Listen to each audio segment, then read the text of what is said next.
ស៊ូកឺបឺកខ្លាំង8ចំណុចពិបាករកអ្នកមានដូចទើបបុគ្គលិកស្រឡាញ់លោកដកចិត្តមិនរួច Mark Zuckerberg ស្ថិតនៅក្នុងចំណោមស្ថាបនិក4រូបពីក្រោយការបង្កើតបណ្ដាញសង្គមយក្ស Facebook នាឆ្នាំ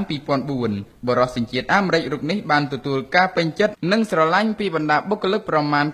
99% ក្នុងក្រុមហ៊ុនចុះលោកមានតិចនិចនិងគន្លឹះអ្វីខ្លះ 1. ការមិនប្រកាន់ឋានានុក្រមបុគ្គលិក Facebook មួយរូបបានរៀបរាប់ឲ្យដឹងថាអំឡុងខ្ញុំចូលបម្រើការនៅឆ្នាំ2010ខ្ញុំកាន់គម្រោងមួយក្នុងរយៈពេលប្រមាណខែត្រូវចូលជួបស៊ុកជាញឹកញាប់ក្នុងពេលជួបដដែលនោះការឆ្លើយតបពីនាយកប្រតិបត្តិក្រុមហ៊ុនលំដាប់កំពូលរូបនេះហាក់ពុំបានប្រកាន់នូវបុគ្គលិកមានតួនាទីខ្ពស់ទាបឬបទពិសោធន៍តិចច្រើនវិញឡើយរាល់ការបញ្ចេញគំនិតផ្សេងៗ 2. មិនលាក់បាំងនឹងបុគ្គលិកក្រៅពីមិនប្រកាន់ឋានានុក្រមក្នុងការិយាល័យរបស់ Zuckerberg មានជញ្ជាំងកញ្ចក់ខុសពី CEO មួយចំនួនដែលត្រូវការឯកជនភាពផ្លាច់អ្វីតែបរិសុទ្ធវ័យ34ឆ្នាំរូបនេះចង់បង្កើតភាពស្និទ្ធស្នាលជាមួយបុគ្គលិកដើម្បីឲ្យអ្នករាល់គ្នាមានអារម្មណ៍ថាស្មើភាពនឹងការផ្ដល់តម្លៃ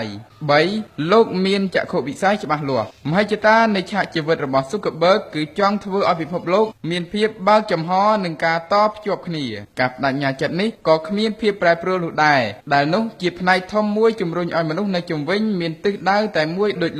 លោកមានភាពអង្អាចសម្ដីដែលបុគ្គលិករមេនិយាយតើមានទេដែល CEO ដទៃហ៊ានដាក់ទុន $19,000 លានលើក្រុមហ៊ុនបង្កើតសេវាកម្មផ្ញើសារមួយនេះជាសារបង្ហាញពីភាពអង្អាចរបស់ Mark ដែលហ៊ានចំណាយលុយទិញ WhatsApp ដោយមិនស្ទាក់ស្ទើរចិត្តប៉ុន្តែជោគជ័យនៃការសម្រេចចិត្តនេះក៏ត្រូវបានទទួលស្គាល់និងព្រមព្រៀងពីបុគ្គលិករបស់លោកដូចគ្នា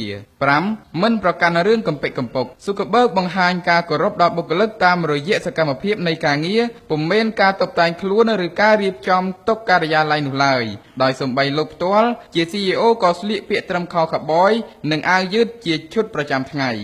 6. ការផ្ដល់ជូនបរិយាកាសល្អមិនងាយរកបានទេចៅហ្វាយនាយដែលផ្ដល់ជូនអាហារពេលថ្ងៃត្រង់ឥតគិតថ្លៃនិងបរិយាកាសសម្រាប់ពីការងារពលគឺការដែលចង់បំបត្តិ stress ដោយមិនចាំបាច់ដើរចេញពីការិយាល័យពុំសុទ្ធសឹងបុគ្គលិករាល់គ្នាអាចទទួលបាននោះទេ 7. ការបង្កើនភាពអង្អាចដល់បុគ្គលិ